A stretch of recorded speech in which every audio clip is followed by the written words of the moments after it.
मी समर्थ, मी रेणुका निसर्ग आणि नारी या चॅनलमध्ये आपल्या सर्वांचे स्वागत करते। महाराष्ट्रातील विशिष्ट 8 ठिकाणच्या गणेश मंदिरांना खास महत्त्व आहे। या 8 मंदिरास मिळून अष्टविनायक म्हटले जाते। अष्टविनायकांची मंदिरे केवळ महाराष्ट्रातच नव्हे तर संपूर्ण भारतात प्रसिद्ध आहेत। गणपती ही विद्येची देवता असून तो सुखकर्ता, दुःखहर्ता आणि रक्षणकर्ता आहे अशी गणेश भक्तांची भावना आहे।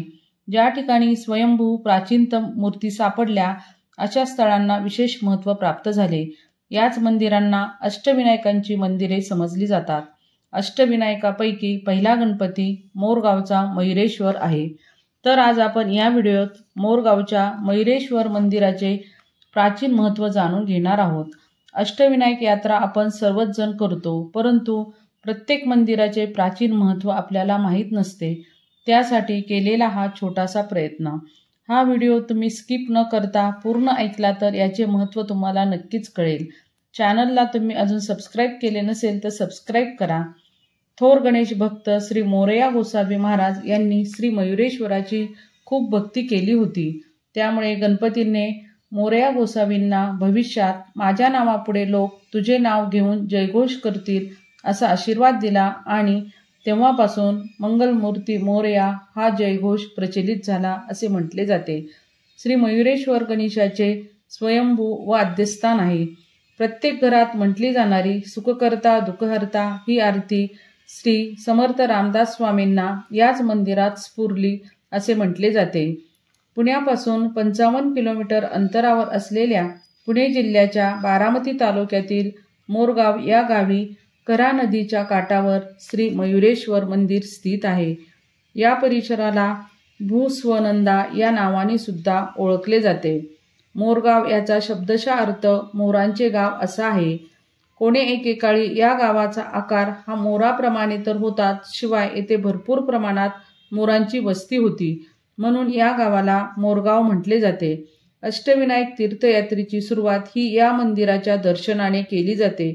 श्री मयुरेश्वराची एक कथा आहे। आख्यायिकेनुसार मिथिला येथील गंडकी नगरीचा राजा चक्रपाणी राज्य करीत होता।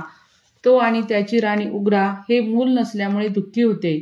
त्या दोघांनी सूर्याची उपासना केली आणि आशीर्वाद स्वरूप राणीला दिवस गेले, परंतु त्या गर्भाचे तेज आणि प्रभा राणी सहन करू शकली नाही आणि तिने त्या गर्भाला समुद्रात सोडून दिले। त्यातून एका तेजस्वी पुत्राचा जन्म झाला। ब्राह्मणाच्या रूपात समुद्राने त्या मुलाला राजाच्या स्वाधीन केले। समुद्रात जन्मल्यामुळे राजाने त्या मुलाचे नाव सिंधू ठेवले। सूर्याची उपासना करणारा हा सिंधू जसजसा मोठा होत गेला तसतसा तो अधिकाधिक बलशाली होऊ लागला। सिंधूवर प्रसन्न होऊन सूर्याने त्याला वरदान म्हणून अमृत देऊ केले आणि आशीर्वाद दिला की जोपर्यंत हे अमृत त्याच्या नाभीमध्ये आहे तोपर्यंत त्याचा मृत्यू होणार नाही। अमरत्वाचा वर प्राप्त झाल्यावर सिंधूने इंद्र आदी देवांवर आक्रमण केले। त्याने सर्व देवांचा पराभव केला आणि त्यांना आपल्या तुरुंगात डांबले। मग उरलेल्या देवांनी गणपतीची प्रार्थना केली आणि त्यांना असुर राजा सिंधूपासून वाचवण्याची विनंती केली। त्याच्या प्रार्थनांनी प्रसन्न होऊन गणपतीने त्रेतायुगात माता पार्वतीचा पुत्र म्हणून जन्म घेऊन सिंधू राक्षसाला ठार मारले। यासाठी गणपती मोरावर आरूढ होऊन पृथ्वीवर अवतीर्ण झाले आणि याच ठिकाणी असुर सिंधूचे मुंडके पडले। तेच हे ठिकाण म्हणजे मोरगाव। अष्टविनायक मंदिरांमध्ये हे सर्वात महत्त्वाचे मंदिर असून याला 4 प्रवेशद्वार आहेत। प्रत्येक प्रवेशद्वारावर प्रत्येक युगातील श्री गणेशाच्या अवताराचे चित्र आहे। ही प्रवेशद्वार सत्ययुग, त्रेतायुग, द्वापारयुग आणि कलियुगाची प्रतीके मानली जातात। हे मंदिर उत्तराभिमुख असून भोवती तटबंदी आहे। मंदिर बांधणी बहामनी राजवटीत झाल्याचे काही इतिहासकारांचे मत आहे। मंदिर शिखर साधारणतः 60 फूट उंच आहे। मुख्य मंदिर गर्भगृह, दर्शन मंडप व सभामंडप अशा 3 भागांमध्ये विभागले आहे। मूर्तीची स्थापना ब्रह्मा, विष्णू, महेश, सूर्य व शक्ती या पंचदेवतांनी केल्याचे मानले जाते। त्यामुळे या गणपतीस स्वयंभू गणपती मानतात। मंदिराच्या आवारात 2 दीपमाळा आहेत।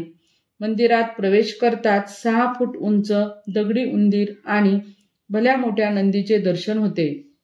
नंदीचे तोंड गणपतीकडे असून गणपती समोर नंदी असणारे हे एकमेव मंदिर आहे. हा नंदी काळ्या पाषाणातला आहे. या नंदीपुढे मोठे चपटे व दगडी कासव आहे. या कासवापुढे मुख्य मंदिर आहे. ते दगडी पाषाणातले असून तेथेही एक मोठा उंदीर आहे. मंदिराच्या गाभाऱ्यात डाव्या सोंडेची मयुरेश्वराची मूर्ती आहे. मूर्तीच्या नाभीत व डोळ्यात हिरे जडवलेले आहेत. मूर्तीवर नागाचे संरक्षक छत्र आहे. मूर्तीच्या बाजूला रिद्धी म्हणजेच बुद्धी व सिद्धी म्हणजे क्षमता यांच्या पितळेच्या मूर्त्या आहेत. या मंदिराच्या आवारात शमी, मंदार व बेल ही वृक्ष आहेत. माघ शुक्ल चतुर्थी म्हणजेच गणेश जयंती आणि भाद्रपद शुक्ल चतुर्थी म्हणजेच गणेश चतुर्थी या 2 दिवशी भक्त मोठ्या प्रमाणावर मयुरेश्वराचे दर्शन घेण्यास गर्दी करतात. या दोन्ही दिवशी चिंचवड येथे संत मोरया गोसावी यांनी स्थापलेल्या मंगलमूर्ती मंदिरातून भक्तगण पालखी घेऊन येतात. गणेश चतुर्थी ते अनंत चतुर्दशी या 10 दिवसात मयुरेश्वराच्या मंदिरात यात्रा भरते. विजयादशमी व सोमवती अमावस्या हे दिवसही साजरे केले जातात. मुख्य गणेश मूर्तीची पूजा दररोज सकाळी 7, दुपारी 12 व रात्री 8 वाजता केली जाते. ही माहिती तुम्हाला आवडली असेल तर लाईक, शेअर व सबस्क्राईब करण्यास विसरू नका. ओम गम गणपते नमः. धन्यवाद.